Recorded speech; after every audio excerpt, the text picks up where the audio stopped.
मसला हमारे घर का है, लेकिन प्रतिक्रिया दूर देश से आ रही है और वो भी कनाडा से। कनाडा के उच्चायुक्त को भारत ने तलब भी कर लिया है। कनाडा के पीएम ने इस पूरे मसले पर, जस्टिन ट्रूडो ने अपना बयान जारी किया था और कहा था कि वो इस मसले पर एक तरीके से उनका जो मसला था वो ये कहने का था कि संवेदनशील तरीके से किसानों की मांग को देखना चाहिए।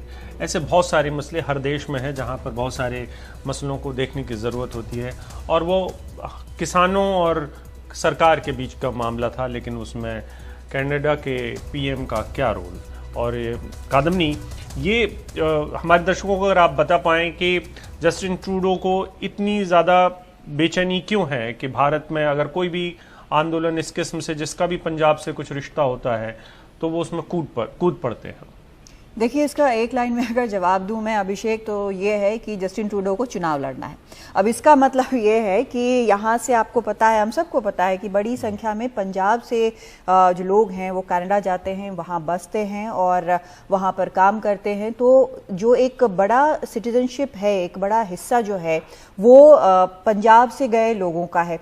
कम से कम वहाँ की 15 से 18 सीटें जो हैं वहाँ के पार्लियामेंट में, वो ऐसे लोगों से, ऐसे वोटरों के जरिए आती है जो कि पंजाब जिनका मूल निवास स्थान है। तो बेसिकली अगर हम देखें तो उन्होंने क्या कहा जस्टिन ट्रूडो ने, उन्होंने कहा कि हम स्थिति को देखकर हम कंसर्न्ड हैं, जिस तरह से किसानों पर वाटर कैनन का इस्तेमाल हो रहा है, टीयर गैस का इस्तेमाल हो रहा है, और हमारे जो परिवार के लोग हैं, आपके परिवार के लोग होंगे वहां पर, उनके लिए हम सोच रहे हैं, चिंता करें। तो ये जो परिवार के लोग हैं असल में उन सिटीजन्स के परिवार के लोग हैं जो कि पंजाब से वहां पर गए हुए, वहां बसे हुए।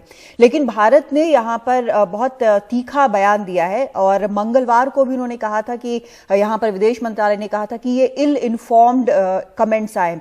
और सिर्फ जस्टिन ट्रूडो का ही नहीं, मैं आपको बताऊं कि उनके और भी नेता हैं जिनकी तरफ से इस तरह के बयान आए हैं। डिफेंस मिनिस्टर हैं उनके, और उनके अलावा भी ऐसे पार्टीज हैं जो साथ में मिलकर सरकार वहां पर कनाडा में चला रहे हैं जस्टिन ट्रूडो के साथ। तो इन सब के भी बयान आए हैं। वो ये सब जो हैं, इनमें से कई जो हैं वो सिख हैं और उन्होंने भी इस तरह के बयान दिए हैं कि हम साथ में खड़े हैं, या फिर हम ओपनली इस तरह की जो पीसफुल प्रोटेस्ट है उसके साथ है या कंसर्न है। तो इस तरह की चीजें कही गई।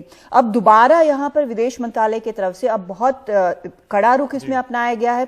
उन्होंने बुलाया है यहाँ जो नादिर पटेल हैं, एम्बेसडर हैं, उच्चायुक्त हैं कनाडा के, यहाँ पर हाई कमिश्नर हैं, उनको बुलाया गया। उनको साफ कहा गया कि इस तरह के बयान जो है वो भारत को एक्सेप्टेबल नहीं है, ये दखलंदाजी है भारत के इंटरनल मसले में, जो आंतरिक कोई भी मसला है। और अगर इसी तरह से चलता रहा तो दोनों देशों के जो टाइज हैं, जो रिश्ते हैं, उस पर गंभीर असर पड़ेगा।